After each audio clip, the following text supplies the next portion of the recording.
Search करें अवामी news. मुल्क भर की ताज़ा तरीन खबरों से बाखबर रहने के लिए सब्सक्राइब करें हमारे चैनल को और बेल आइकन ज़रूर दबाएं।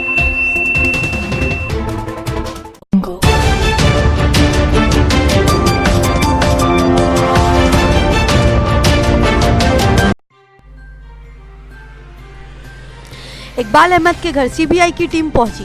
कोलकाता 5 सितंबर नारदा मामले की छानबीन की मसरूफ सीबीआई की टीम साबिक डिप्टी मेयर कोलकाता इकबाल अहमद के घर पहुंची। बताया जा रहा है कि नारदा स्टिंग मामले की तफ्तीश में जुटी सीबीआई की टीम ने इस केस से जुड़े तमाम लोगों की आवाज़ के नमूने जमा करने में मशगूल है और इसी कड़ी में इकबाल अहमद मौजूदा एमएलए को भी सीबीआई ने अपने दफ्तर निज़ाम पैलेस में तलब किया था, लेकिन ऐन वक्त पर इकबाल अहमद की जानिब से खत देकर जांच एहलकारों को बताया गया कि इनकी तबीयत ठीक नहीं है और इसी बिना पर वो हाजिर होने के कासिद हैं।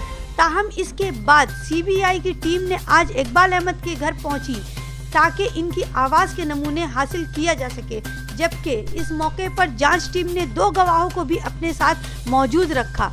ख्याल रहे कि नारदा स्टिंग मामले से जुड़े 10 में से 5 अफराद की आवाज़ के नमूने लिए जा चुके हैं और कहा जा रहा है कि इन सब की आवाज़ के नमूने वीडियो फुटेज के साथ लेबोरेटरी रवाना किए जाएंगे और इसी की रिपोर्ट को भी चार्जशीट के हमराह कोर्ट में पेश किया जाएगा।